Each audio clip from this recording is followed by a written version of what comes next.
Hey everyone, it is late at night and I am Norman. Tonight we're doing a full review of my Nevada Grenchen Antarctic. And it's gonna look completely different from my first impressions video I did on it because I put the bracelet on it. That's right, this shipped with a beads of rice bracelet, and look at how mid-century that looks. It's crazy how different this watch looks when it's on the bracelet versus a strap. Just wild. I was inspired to put it on its bracelet when I saw watching James's video, and in this video he was talking about how much he loves his vintage Rado, and it is a brilliant watch. It's amazing looking. And he decided to look around for other vintage pieces that he might love just as much, but this was the watch he was after. None of the other ones were quite as cool. However, he ended up finding another Rado nearly identical to his own, and he bought it. Now, if it was me, hilariously, I would have bought it as a backup, because that's how I roll. However, he had a better idea in mind, because this other piece came with the original bracelet on it. So he purchased it, took the bracelet off of it, put it on a strap and sold it. So it recouped some of the cost of his bracelet, but it looked so amazing on the bracelet that I thought to myself, the Antarctic shipped with a bracelet and it's vintage looking and vintage size. Maybe I should put the bracelet on it. But yeah, if you haven't seen Watching James, definitely check out his channel. He's a great guy. And I'll link to that video that I saw in the show notes below, so be sure to go and check that out. Alright, let's review the Antarctic.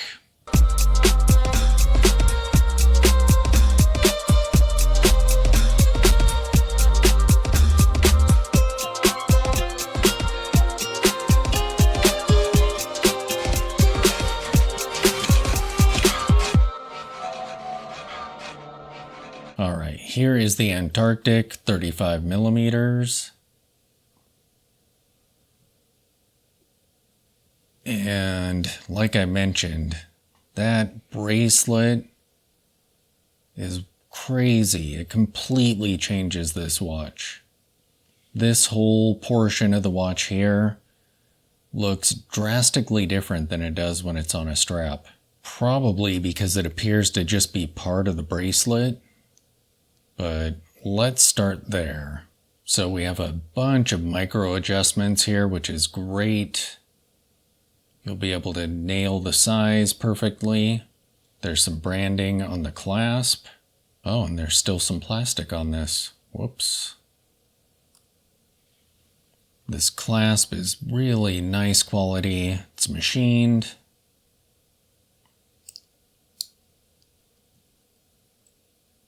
And one thing to note about Nevada Grenchen is they love using Loctite on their bracelet screws. So, yeah, this was not fun to size for my wrist. I now have to fix my screwdriver heads. They're all rounded from trying to get these screws undone. So I'll get out my sandpaper and get those nice and square again. But it was frustrating.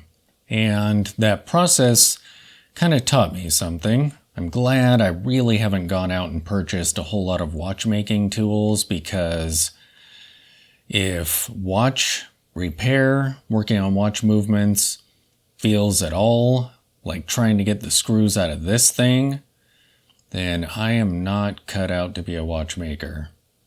This was not fun at all. But this is a beads of rice style bracelet. The center links are polished. The outer ones are brushed. And just look at those end links. Those are so mid-century modern. Crazy. They look like a detail that you would see on a 1950s car or something. And these flattened lugs look really good on the bracelet as well. They kind of make more sense with the bracelet on. Looking at the sides of the watch. I like how they did brushing on the sides of the case with polish nearly everywhere else. The Cartier Tank Americaines are like that, and it just looks so classy. It's pretty cool. And look at how thin the watch looks. And this case back is super cool. It's two-tone. The etching on it is really well done. That just looks fantastic. And the case itself kind of curves inward here. Another note on this bracelet, it doesn't pull arm hair at all. It's super comfortable. It feels a little bit light, but not too bad. And it's pretty quiet. It doesn't make a whole lot of noise at all. This watch has a mechanical movement in it, so it's not an automatic. You have to wind this watch daily. And when I did my first impressions of this watch, there was something that I mentioned that's really bad.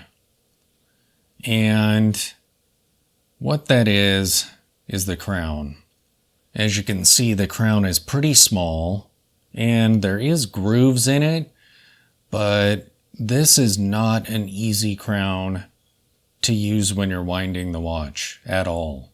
There's not much grip to it, so as it's starting to get full, your fingers just kind of slide on that crown. It's not pleasant, and that's something you're going to have to do every day. However, on a positive note, I've kind of gotten used to it, and it's not so bad as when I first opened this watch up and tried winding it. It's gotten much easier for me.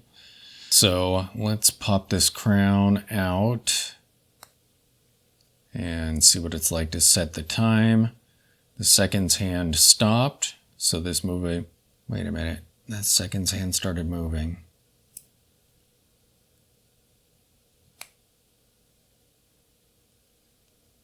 Oh, this does not hack. And as you can see, this movement does not hack. That seconds hand is still moving, which is fine. Pop that back in.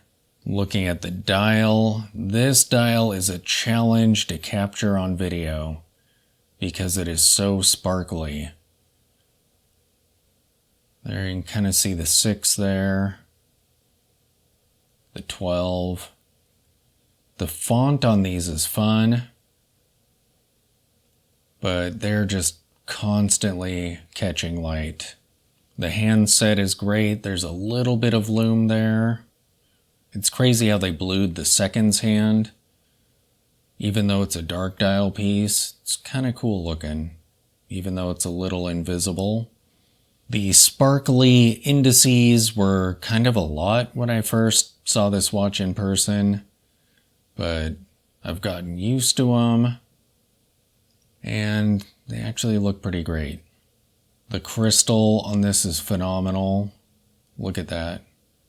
And the distortions, if you look in here, there's lume on the outside of the markers, and this crystal makes that lume look creepy when it's glowing.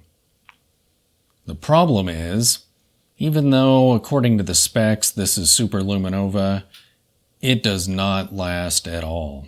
I considered doing a time-lapse video of the lume, but I know it's bad.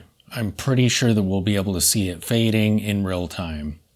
But let me charge this up and kind of cover it up a bit so we can see that. Okay, so I've charged it up, and I'm going to a dark corner of the room.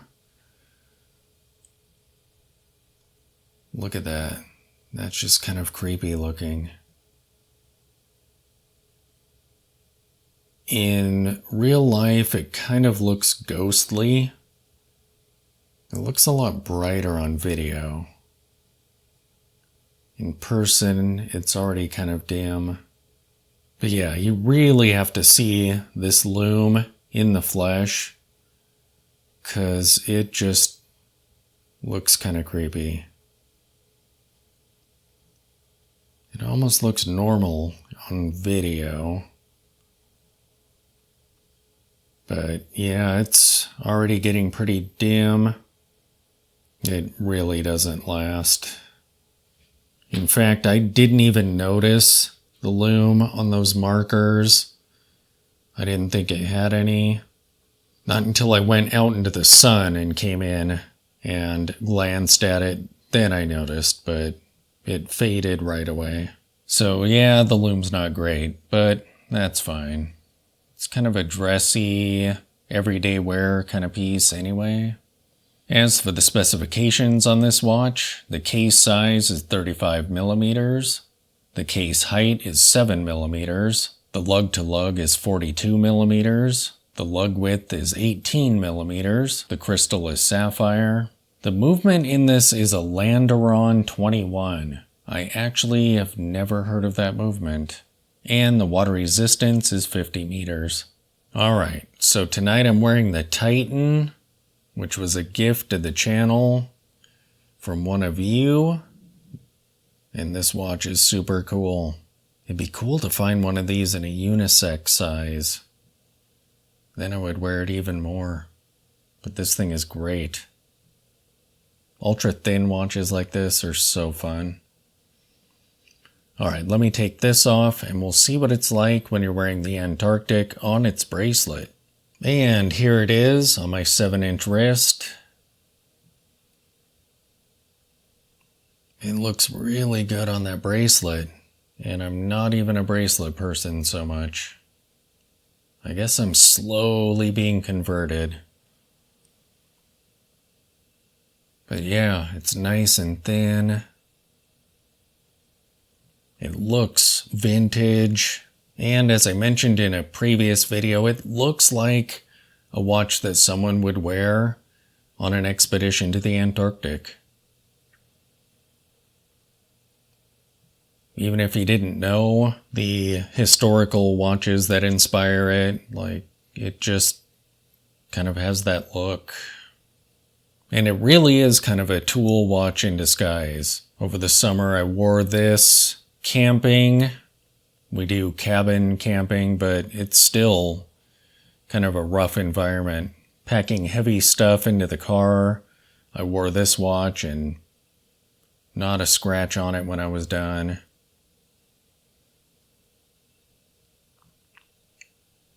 By the way, my wrist is 55 millimeters wide for context. Yeah, this is a great watch. So there you have it, my Nevada Grenchen Antarctic on its bracelet, and it looks so good. At least for the time being, I think I'm going to keep it on the bracelet. We'll see. Thanks for watching.